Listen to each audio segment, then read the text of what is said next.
Okay, welcome. Welcome to Patreon only live stream number 3. Today I'm talking about emotions, really theories of emotions. So we're going to be going through different kind of neuroscientific, but also psychological theories of emotion. And yeah, so excited for anybody to jump in and throw any questions in the chat when you have them. And just a quick note, if you are listening to this not live afterward as a recorded video, make sure to consider signing up for Sense of Mind's Patreon, going to patreon.com/sense of mind. And if you sign up at the $4.99 tier or higher, you can get access to these live streams and you can have the ability to ask questions and comment in real time. And you'll also get blog post versions of all new videos, including this one. So if you like to read rather than watch sometimes, then go ahead and check that out. But in any case, today I'm talking about a very emotional debate. So today I'm going to be talking about different theories of emotion and what their different definitions of emotion are. And from the outset, this might seem a little bit confusing because emotion is just so central to our lives as human beings. It is, important for our suffering and our well-being, and really everything meaningful in life has something to do with emotion. And so I think most people kind of go into their first exposure to psychology or neuroscience thinking, well, this must be kind of agreed upon. There must be some kind of consensus on what emotion is and how it works in the brain. Details might not be figured out, but generally everybody agrees. And that's not really the case. There is a lot of disagreement on the definition of emotions. And so I'm going to be diving into that, talking about various schools of thought. And to begin, I'm going to talk about kind of a historical perspective, going through some of the major ideas in the science of emotion, major theories. So we'll be talking about people like Darwin and William James and others. And then we'll get into we'll kind of skip forward in time and get to the contemporary theories of emotion, talking about people like Lisa Feldman Barrett, you may have heard of, Panksepp, who I've talked about on my channel, and others. So to begin, like I said, there is this historical perspective that I think is important for understanding the current debates. So to begin, a lot of the time what you'll hear when you are learning about emotions, about the history of the science of emotions, is that it goes back at least to Charles Darwin. I mean, it does go back further, but he was one of the first and most famous to publish a really systematic scientific study of emotions. And that culminated in an 1872 book called The Expression of Emotions in Man and Animals. And that title kind of gives away what Darwin's, his point in doing that was. It was to survey the emotional expressions across the animal kingdom. And we'll talk a little bit about the expression of emotions, but I just wanted to mention this because it has had a really strong influence on, especially on basic emotions theory, which we'll get to later. But Darwin's idea was basically that emotions were these evolutionary adaptations to what were common ancestral conditions during our evolution.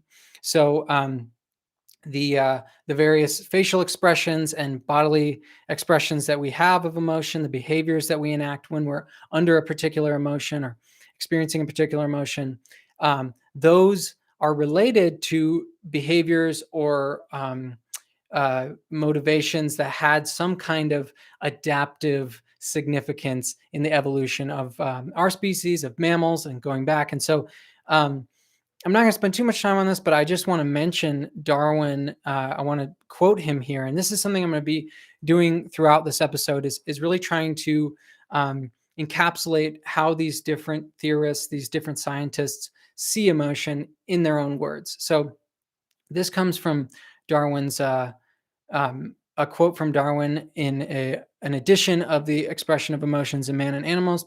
And he writes, quote, "I have noticed that persons in describing a horrid sight often shut their eyes momentarily and firmly, or shake their heads, as if not to see or to drive away something disagreeable.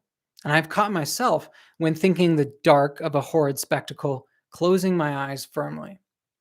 So what he's pointing out there is that in seeing something perhaps fearful or disgusting or otherwise horrid, in his words, that people often seem like they're kind of trying to get away from it. They're closing their eyes, they're moving away.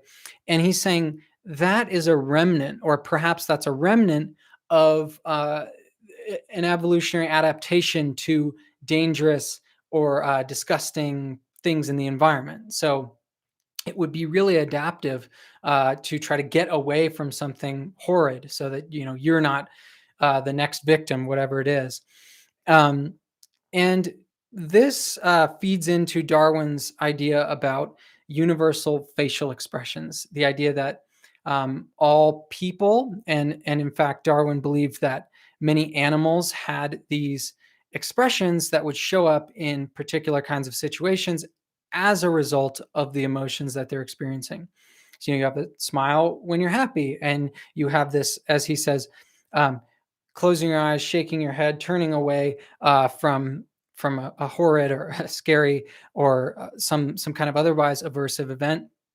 And I mention this because, like I said, this has been really inspirational. It's been really important for basic emotions theory, especially someone like Paul Ekman, who we'll talk about later.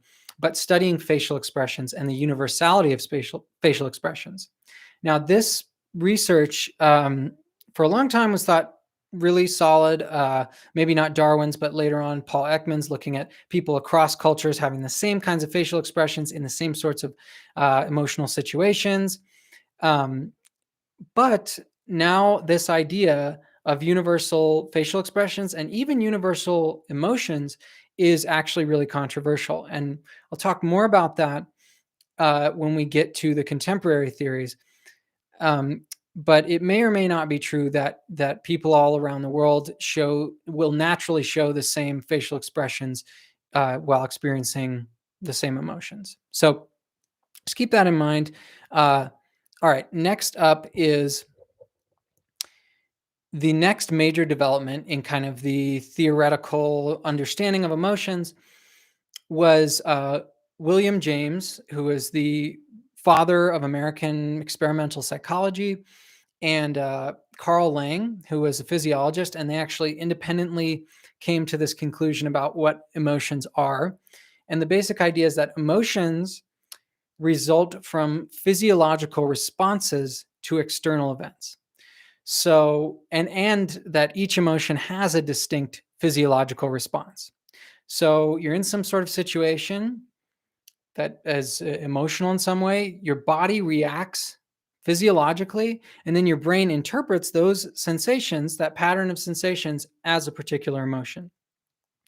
I'm going to explain this a little bit more on the next in a second, but James has this great quote where I think it really helps to drive home what him and Carl Lang were saying is the nature of emotion. So this comes from his 1890 textbook, Principles of Psychology.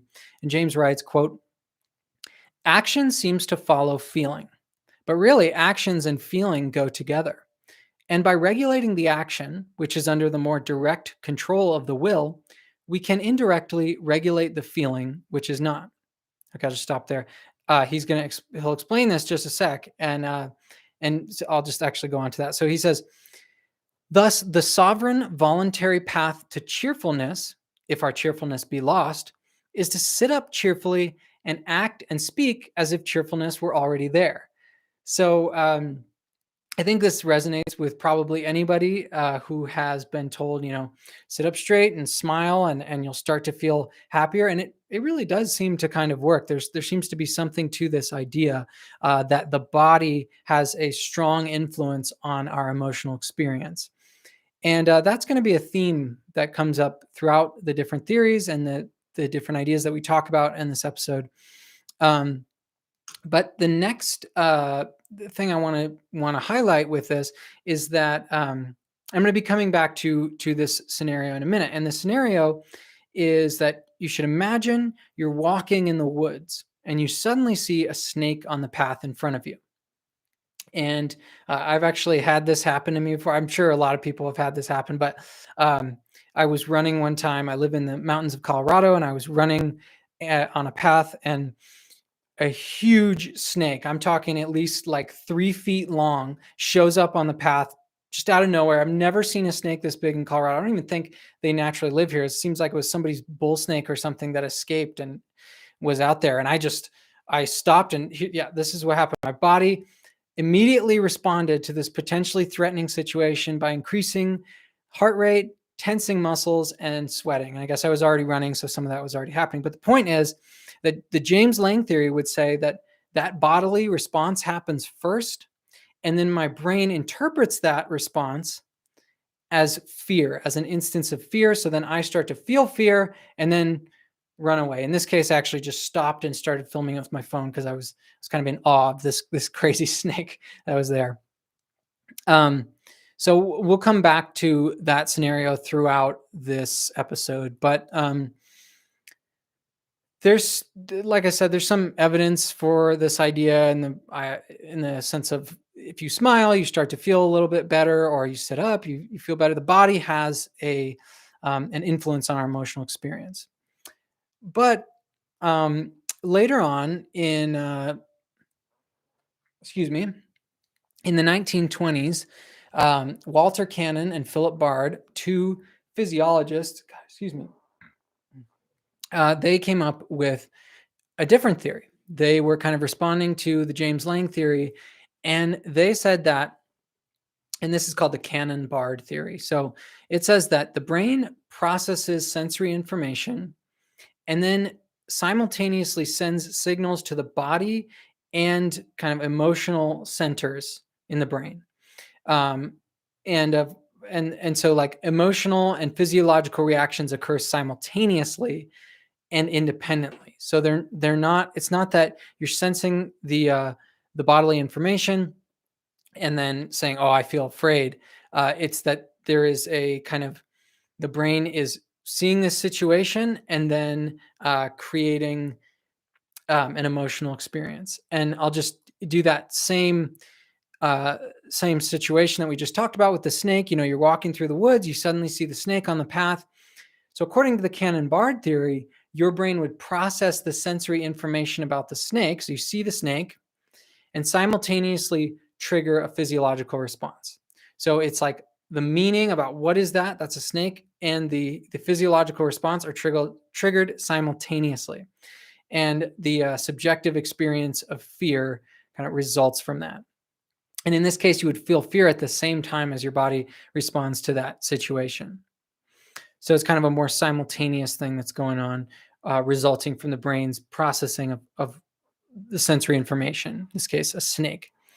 And then finally, and I guess some interesting evidence for this is, on one point I didn't mention about the Cannon-Bard theory is that the physiological response of the body, they said that it's not specific, like the James-Lange theory said. It's not you have a fear reaction or you have a happiness reaction or a disgust reaction.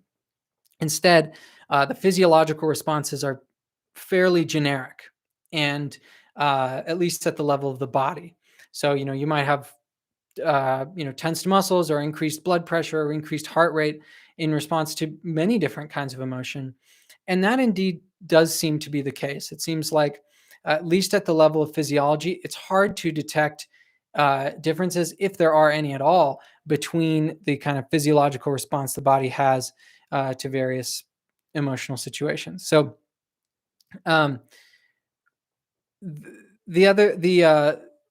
the next theory, and I'm kind of zipping through these because I do want to get to the contemporary stuff as fast as possible. But the next theory came around in the 1960s, and this was posited by Stanley Schachter and Jerome Singer, and this is called the Schacter-Singer theory. And it is also known as the two-factor theory. And the idea is that emotions result from physiological arousal and cognitive interpretation. So these can get start to seem really similar. And I just want to, again, go back to that snake on the path to see how the Schacter-Singer theory is a little different. So they would say, okay, you see the snake on the path, your heart starts racing, and you feel that adrenaline in your body, you feel that physiological arousal. You then identify the source of your arousal, which is the snake, and then you evaluate that as dangerous. So then as a result, you label your emotion as fear. So the combination of the physiological arousal and the cognitive interpretation leads to the experience of fear. So that can sound really, really similar to the Cannon-Bard theory. And I just want to kind of give a point of clarification of how they're different. So how are the Cannon-Bard theory and the Schacter-Singer theory different? The main difference is the role of cognitive appraisal. So according to the Cannon-Bard theory, cognitive appraisal, like evaluating your situation, is not necessary for the experience of emotion. So in other words, we can experience emotions even if we don't understand why we're feeling them.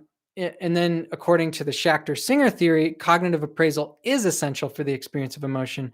So we can't really experience emotions unless we can interpret the physiological arousal that we're experiencing. And that interpretation can happen unconsciously. And now these are kind of subtly different, and it can be a little bit difficult to parse out what exactly is the differences between them, especially in a short form like this. But I just wanted to mention some of the interesting experiments that led Schachter and Singer to this theory. So they had an experiment where they gave participants adrenaline.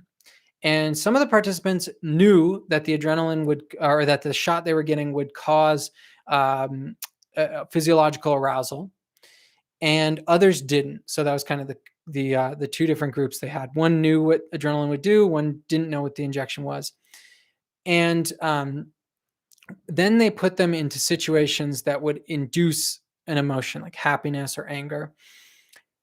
And so the participants who were not informed that the injection would cause arousal interpreted their physiological reactions in light of the emotional context they were placed in. So they reported feelings of happiness or anger. Right? And they were saying, like, it's this situation I'm so worked up about, and I'm really, really happy about it, or I'm really angry about it. But the participants who were informed about the effects of adrenaline, that this is what the injection would do, they didn't report as strong of emotional experiences. They were, saying maybe they felt some kind of the effects of the adrenaline, but they weren't so emotional. They weren't interpreting it. They weren't putting that cognitive label on it. And so there are other experiments like this, but just kind of gets the point across that that's why Schachter and Singer believed that this cognitive labeling was so important for interpreting, or for actually experiencing the kind of physiological arousal as a particular emotion. Okay, and now we're going to just skip way forward in time into the present, into what I see as the kind of three basic three schools of thought around emotion. And some would categorize these differently, and you could argue with me about who I grouped together, but I think it's pretty well accepted that at least three of the major schools of thought are basic emotions, appraisal theory, and constructivism or constructionism. So I'm going to go through each of those and try to show how they're different. And then after that, I'm going to go into a little bit of kind of a grab bag of looking at different theorists and scientists across the spectrum and trying to get as close as we can to like a consensus definition of emotion, so you can walk away from this episode with a fuller understanding of how scientists and theorists view emotion, and then you can kind of make your own decision about what seems to make the most sense, at least based on my explanation. Okay, so first up is basic emotions theory, and I think this one, it's most often what you're taught, or at least when I was in college, in psychology, psychology 101. This was kind of the what we were taught emotions were, and I don't know if that's really the case anymore, but anyway, you will come across this. And earlier I mentioned a guy named Paul Ekman. And Paul Ekman is a pretty famous psychologist. He has done a ton of work on looking at facial expressions and the universality of emotions. And Paul Ekman is, if you've ever seen the TV show, I don't know if it's even on anymore, but called Lie to Me. It's about a guy who can detect if somebody's lying based on micro facial expressions and things like that. I actually haven't watched the show, but that's based on Paul Ekman. I think he's also involved in the production. And then on the other hand, he's also he was the science advisor, the main science advisor for the movie Inside Out, the Pixar movie Inside Out, which is about this girl Riley who's having these emotions, and each of the emotions is kind of a different character in her head. There's the anger character that lives in her head and sometimes takes the controls of her behavior, or the joy character, or disgust and sadness. And so there's these various characters that kind of take control of her mind and drive her to do different things. And that is kind of a good way of thinking about how basic emotions theorists look at emotions. And another one that I have grouped into the basic emotions theorist camp is Panksepp, who is a neuroscientist. And he passed away about 5 years ago. But I made a video about his theory of the various, what he calls the primary process emotions, essentially basic emotions. And what kind of unites everyone in this camp is the idea that emotions are produced by dedicated brain circuits, or at least that we have a set number, a discrete number of emotions that are kind of foundational, and they are built into our genetic heritage. They are evolved, and that these can activate and combine to make our rich emotional experience. But yeah, the two that I'm talking about here are Panksepp and Paul Ekman. And specifically, I'm going to focus on Panksepp because I know his work better and it's more neuroscience-y. So the idea, Panksepp's idea is that there are these primary process emotions, or what he calls the raw affects. And he said that there was at least, seemed to have discovered at least 7 primary process emotion circuits. And those were rage, fear, grief/panic, lust, care, play, and seeking. And again, I have a whole video on this, which you can check out on my channel. It is, it goes into the neuroscience of this.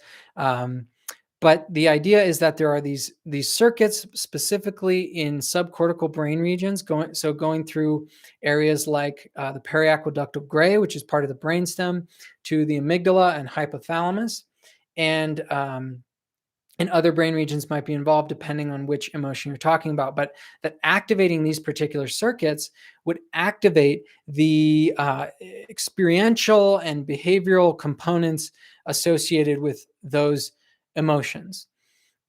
So activating the rage circuit would make somebody very angry and maybe want to attack whatever's in front of them. And there is some evidence for this, although people like Lisa Feldman Barrett question that evidence. And this is a good point to mention something that I linked to in the description, in the show notes of this episode. There's this really great debate between Lisa Feldman Barrett and a a Panksepian basic emotions neuroscientist named Mark Solms. And they have this really great two-part, I think it's like a total of 3 hours debate where they're discussing the differences between these ideas and why they see emotions the way they do. And what you kind of get from that is that, well, there's a difference in there seems to be a difference in like their philosophical approach to science, and then maybe more importantly, what they each believe the data show. So there's just really a difference in interpretation of the data of how good various studies are, and so I would encourage you to check that out to get an even deeper understanding of the difference between basic emotions and constructivism. And again, I'll get to constructionism in a second. I just want to mention that, make sure not to forget about it.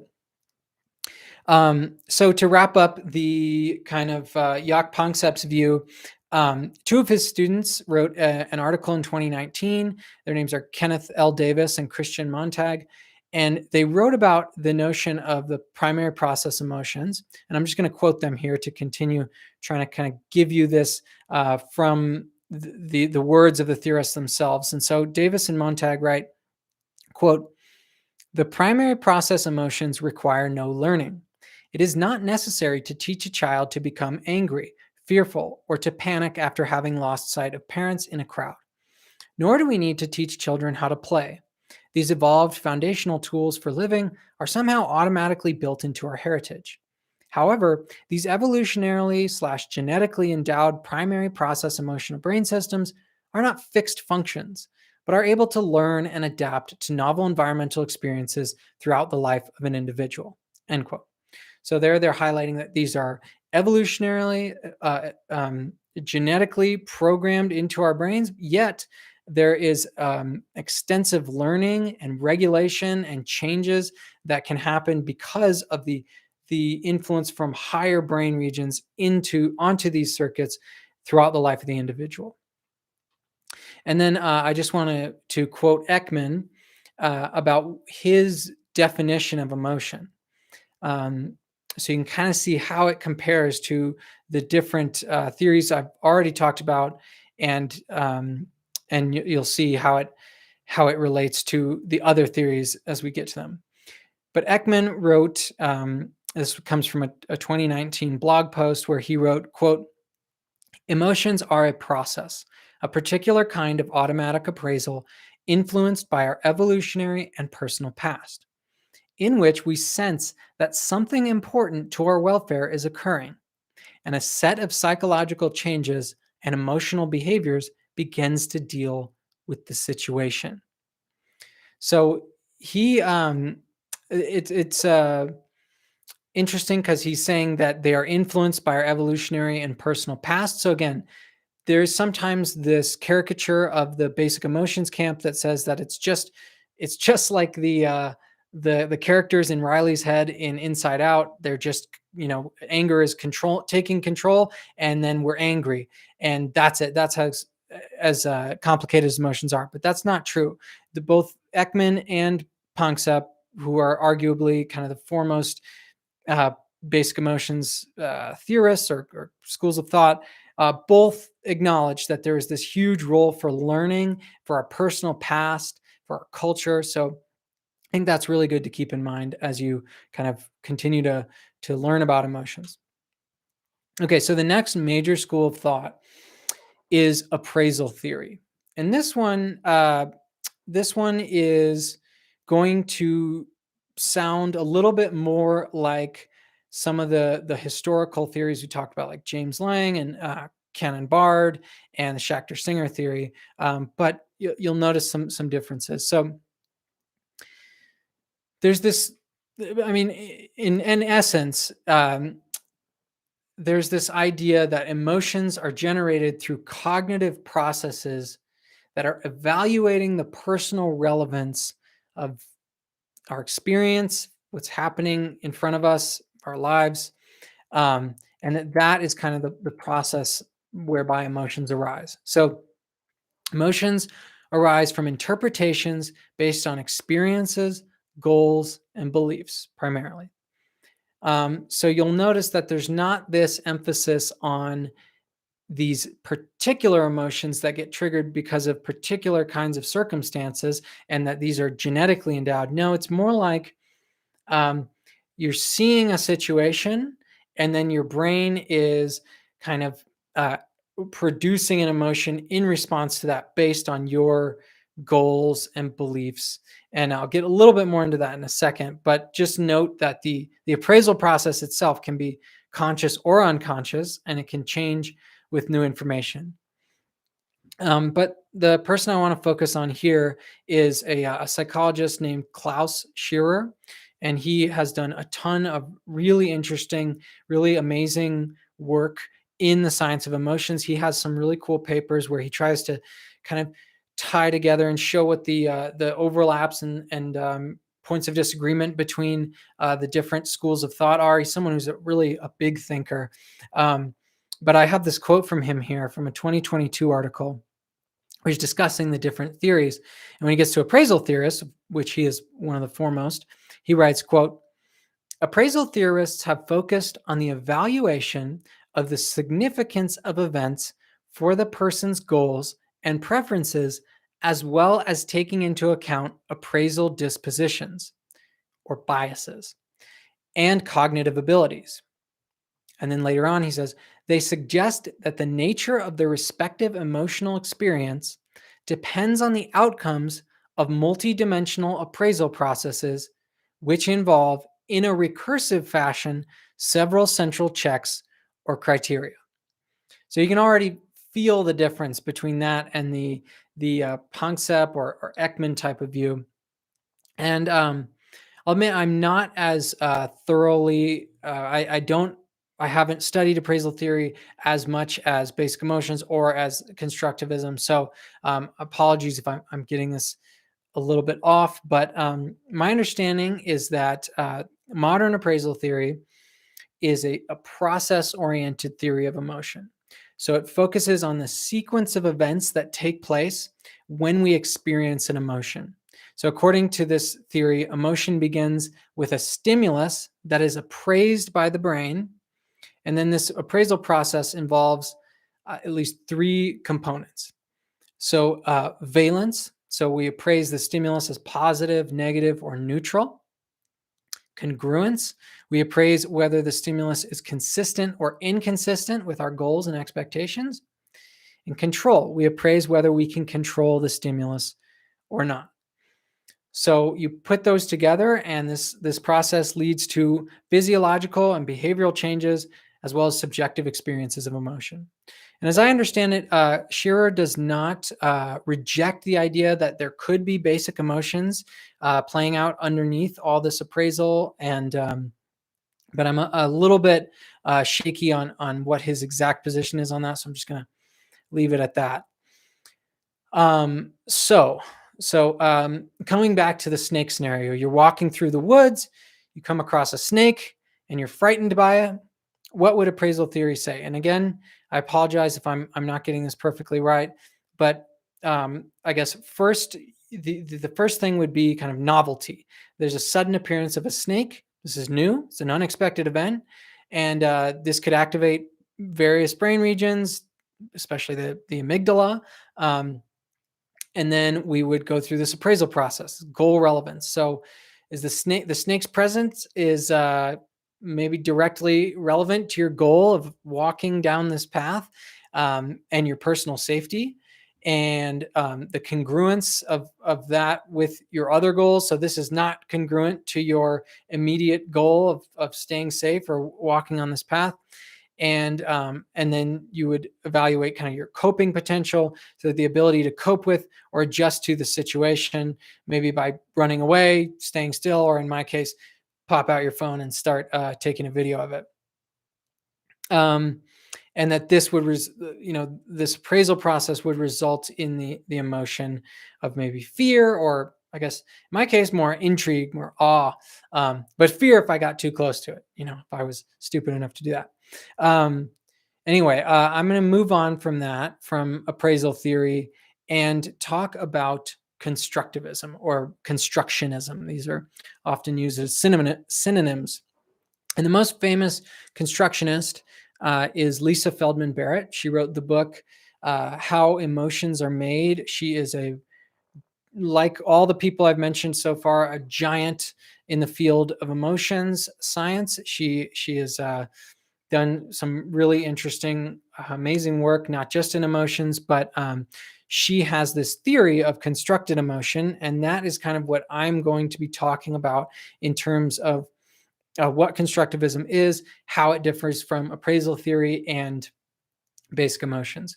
So this is the idea that emotions are constructed. They are not triggered like the basic emotions theorists suggest, and they're not merely a result of appraisal. Although, as you'll see, there does seem to be it seems to be the difference between constructivism and appraisal theories seem to be fairly nuanced to my eye. So, the basic idea is that emotions are constructed through basic psychological and neurological processes, including perception, interoception, memory, attention, and then these two dimensions of valence and arousal. And valence, like I mentioned earlier, is kind of the goodness or badness of our experience. You can sort of think of it as pleasure and pain, or like just positivity and negativity. And that's kind of in constructionism, or at least Barrett's perspective, is that those are sort of elemental features of consciousness. And then arousal is how physiologically excited your body and brain are, how awake or sleepy you are. And so that emotions are constructed through this whole process involving all of this. And she sometimes describes it as a whole brain process. So in contrast to maybe the Pankseppian view, where these emotions are produced by particular subcortical circuits and then they're interacted with by these higher cortical brain regions, she is saying that it is more of a whole brain phenomenon. And while the subcortical regions are important, they're not triggering emotions in any meaningful sense.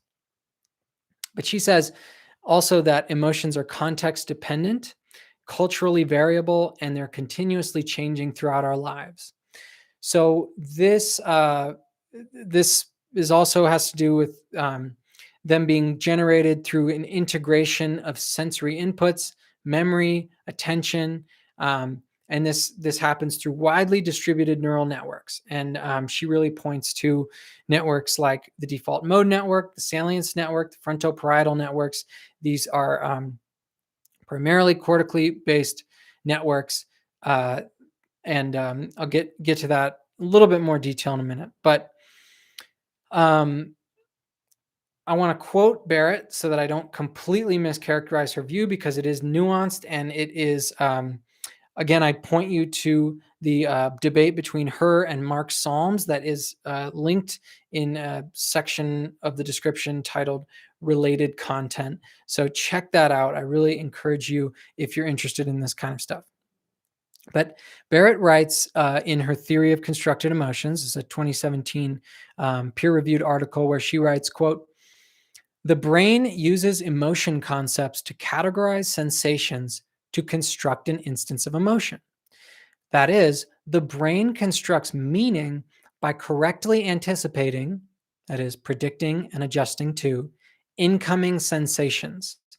Sensations are categorized so that they are, 1, actionable in a situated way, and therefore, 2, meaningful based on past experience. When past experiences of emotion, for example, happiness, are used to categorize the predicted sensory array and guide action, then one experiences or perceives that emotion, happiness." So you can see that there's, she's not using the term appraisal or cognitive labeling. She's talking about conceptualizing, creating categories of experience using these emotion concepts. And then later on, she writes, quote, "An instance of emotion is a brain state that makes the sensory array meaningful, and in so doing, engages the central pattern generators for whatever actions are functional in the context given a person's current state. It is, so I'll just say that one more time. An instance of emotion is a brain state that makes the sensory array meaningful. So I'll stop there. So she's saying that sensory array, so everything coming into the brain and body, everything coming into the brain from the body, from the senses, including interoceptive information, that is coming in, and the brain has to make sense of that. And so an instance of emotion is a brain state that makes sense of that sensory array. It makes it meaningful, and in doing so, engages the central pattern generators for whatever actions are functional in the context given a person's current state. And central pattern generators, basically, what she's talking about there are these sort of stored action patterns, these motor behaviors that can be triggered sequentially or in as a result of this making the sensory array meaningful to accomplish whatever actions are functional in that context given the person's current state. So it's the way that I kind of think about the differences between basic emotions and appraisal theory and constructivism is really the degree to which they believe that emotions are sort of a genetic endowment. Are they the same for all people? Are they universal? Basic emotions would say yes. Appraisal theory would say maybe, and constructivism would say no, flat out no. And then the other way to differentiate them is how much do they believe the cortex, the cerebral cortex, which is really involved in our kind of higher cognitive processes and perception and thinking, conceptualization. How important are those networks for actually generating emotion, for the causal process of our experience of emotion? And basic emotions would say they're more important for regulating and for learning and for kind of adapting to new circumstances, but for generating emotions themselves, not really important. The subcortical regions are doing most of the work there. Appraisal theorists would say, well, yeah, they're involved, they're really important, but there's definitely more of a cognitive process going on. And then the constructivists would say something more like, again, those subcortical regions are going to be involved, but the emotion itself, the real meaning of an emotion, of if you're feeling sadness or happiness, that is more generated by these cortical regions. So that's kind of my understanding of the differences. But just to put a fine point on the idea of constructivism and why it's kind of a bit of a radical idea or radical shift in how emotions have been thought about for a while, is it implies that emotions are intensely personal and culturally dependent. So they're crafted by your brain as it processes the world. And it calls into question the very idea of basic emotions, mainly because different cultures would inevitably experience and categorize the sensory array differently and have different ways of categorizing emotions or conceptualizing that, and therefore experiencing different types, different qualia of emotions. So, basically, the payout of this is that, according to this theory, whether, for example, a hunter-gatherer tribe experiences sadness is not a given, but it's an empirical question. And that's obviously pretty controversial. Now, I think if you asked Barrett, if you're a hunter-gatherer who never had any contact with Western society and someone in your tribe close to you dies, would they experience sadness? She might say, well, it might not be sadness, but there would probably be a negative affect associated with that. There would be some kind of negative emotional experience. So I think we can sometimes get stuck in saying, like, like, well, that's crazy. Well, of course they would experience sadness, but it's more subtle than that. It's not that they wouldn't have a negative experience, is that it wouldn't be sadness in the sense that we in the West and our way of thinking about this, what we label as sadness. Okay, so because it's getting a little short on time, I just want to, before I get to some of the other theorists and kind of try to pull all this together and give you a cohesive idea of what emotions are, I'm going to talk about the differences, how you can differentiate between appraisal and constructivist theories, because that was something that was a sticking point for me when I was learning about this. Because they seem really similar. It's easy to differentiate them from basic emotions, but what is the difference between appraisal and constructivist theories? And one key difference is that appraisal theory suggests that different emotions arise from different patterns of appraisal, while constructivism, or the theory of constructed emotions, suggests that different emotions arise from different categorizations of body states, of similar physiological states, influenced by context and past experience. So there's a lot more emphasis on learning, on past experience in the constructivist theories as opposed to appraisal theories. But they both emphasize cognitive processes and emotion. But appraisal theory maybe focuses more on the evaluation of specific situations, whereas the theory of constructive emotions focuses more on the brain's predictive and categorizing processes, which are heavily influenced by past experiences and cultural context. Again, apologize if I'm mischaracterizing appraisal theory, but I'm going to go ahead and move along a little bit. So if you're like me, after listening to all this, excuse me one second.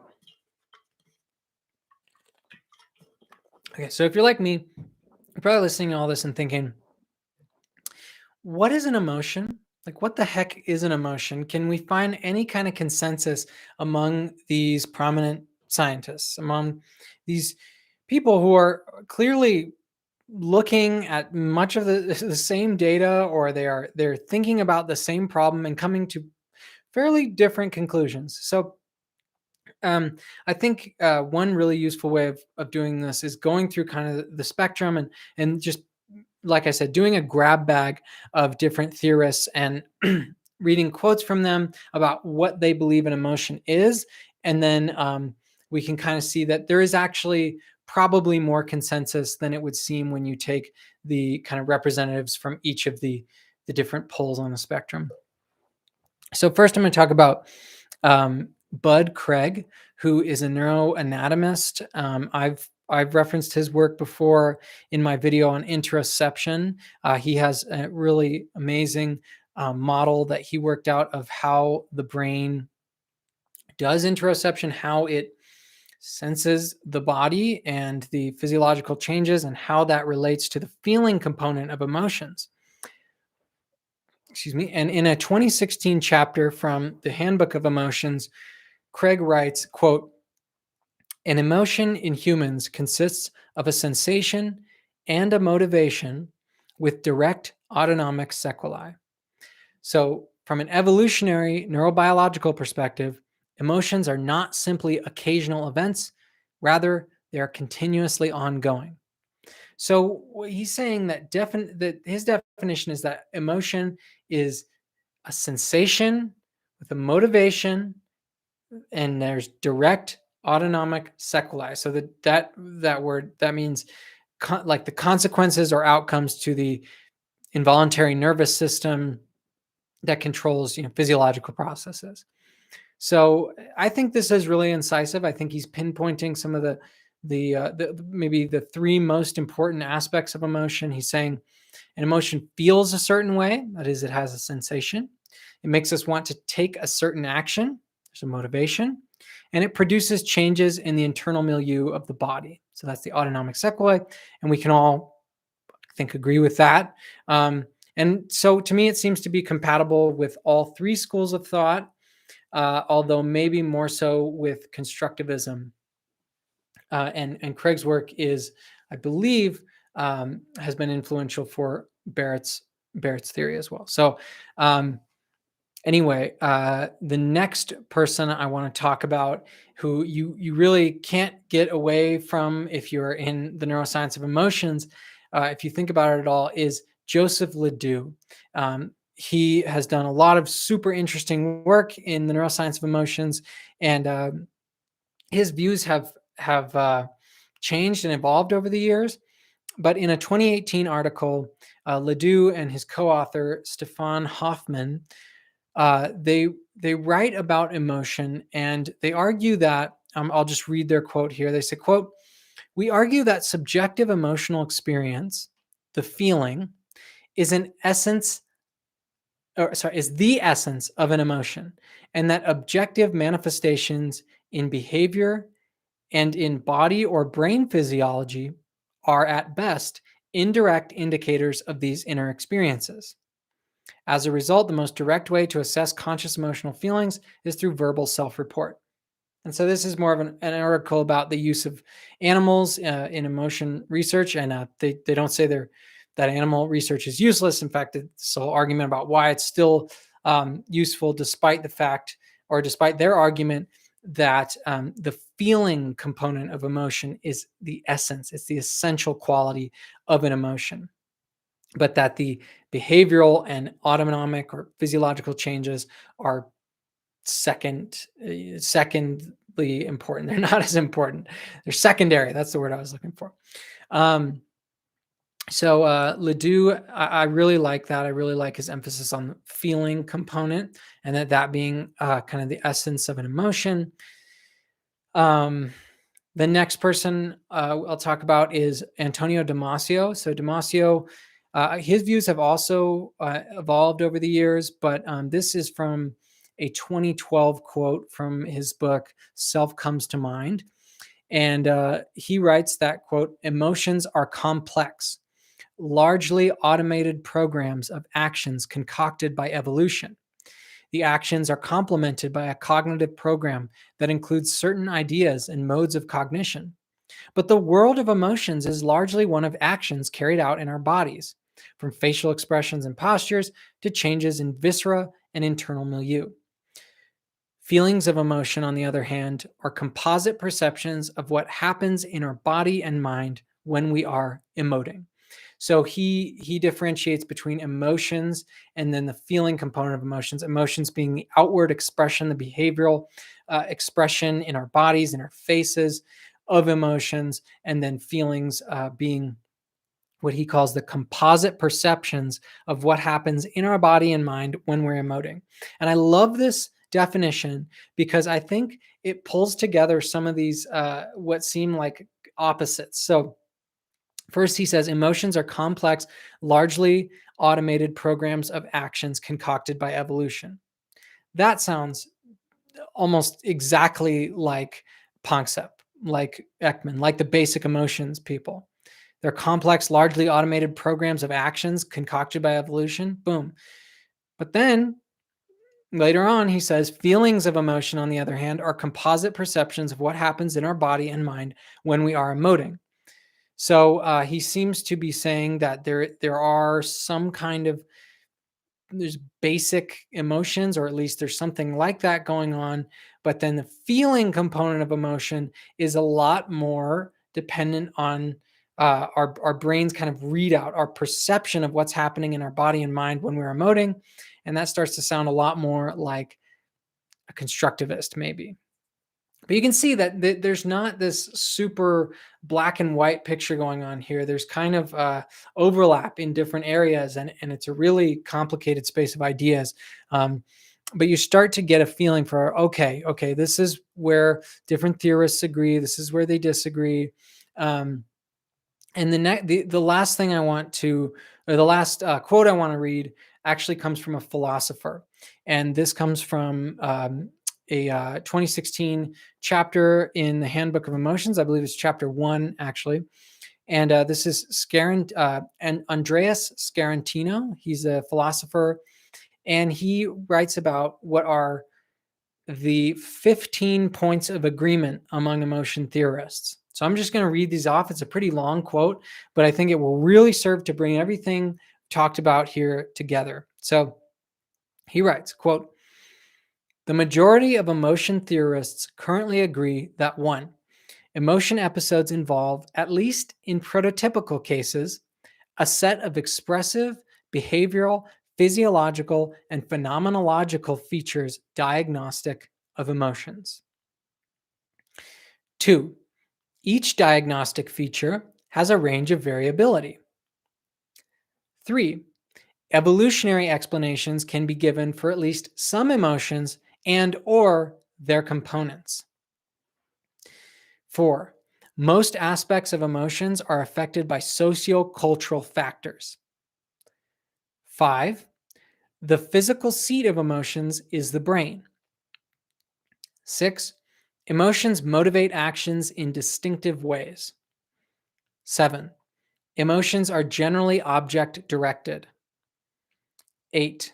Emotions have a cognitive basis consisting of other mental states they presuppose, for example, memories, perceptions, etc. 9. Emotions can be appropriate or inappropriate with regard to their objects. 10. There are different forms of appropriateness for emotions, for example, epistemic, moral, or prudential. 11. Appraisals can help differentiate emotions. 12. Appraisals range from primitive to sophisticated forms of information processing. 13. At least some emotions are present in infants and animals. 14. Emotions can be in tension with our reflective judgments. And 15. Emotions play a functional role in a variety of domains. For example, rational deliberation, morality, aesthetics. End quote. So I love that because Scarantino brings together what seems like a super disparate field of people saying, this is an emotion, no, wait, this is, no, this, that, this. And he says, look, what do you agree on? Here's what everybody agrees on. And actually, you could pick out individual items from his list and say, no, this theorist disagrees with that. For example, like where he says, at least some emotions are present in infants and animals. Someone like Lisa Feldman Barrett would probably would disagree with that because she believes that language is really central to our emotional experience, to that sort of labeling part of emotion. For us to actually call something anger is really important in the process of actually of what we're referring to as an emotion. And so but maybe you could replace the word emotions with affect, and she would absolutely agree with that sentence, that at least some affects are present in infants and animals. But I love this. I think this is a really great list. And it pulls things together in a way that I think we can get at least a decent, rather vague consensus definition of emotions based off of everything we've talked about here, trying to avoid kind of the controversies as much as we can. But my way of looking at emotions is I love Ledoux. I love Joseph Ledoux's emphasis on feelings, on why feelings are so central to emotions. And I think you can see them as emotions being brain-based responses. So that includes the feeling component that involve various features influenced by our biology and culture, which guide our actions and judgments in different life situations. How do they arise? Are they universal? How important are the periaqueductal gray or the amygdala or what have you? I'm not answering that here. It's a really hard question, and again, I think it comes down to the way that different scientists read the data, and I'm just maybe not at the point where I believe that I can say definitively that I think this or that theory is superior to another. So I'm agnostic in the end. Am I a basic emotions person? Am I a appraisal theorist? Am I in the constructionist camp? I'm fairly agnostic, and I think they all have a lot to offer. And you should check out and read the books of these different people, of Lisa Feldman Barrett, Panksepp, Paul Ekman, Klaus, Scherer, Antonio Damasio, all these people that I've mentioned here and I've mentioned in different videos. They have a lot of really, really interesting, important contributions to make to the science and the theory of emotions. But yeah, I think that it's hard to really come up with a single definitive piece of evidence that should swing you one way or the other. But let me know in the comments. Let me know what you think about this whole discussion of emotions. What's your view on emotion? What questions do you have? Did I get anything wrong that you noticed? I'm always trying to grow and get better, learn more about this stuff. So I really appreciate you watching this episode, this live stream Sense of Mind. Again, if you're watching this later on and you want to get access to the live streams to be able to ask questions and comment in real time, make sure to go to patreon.com/sense, and there you will find the different tiers and different options for support. And I just super appreciate watching this. Make sure to like and subscribe. And if you want to stay up to date, go to senseofmindshow.com/newsletter. You can get a free email newsletter, announce new videos and other kind of stuff going on. So thanks again for watching, and I'll catch you next time.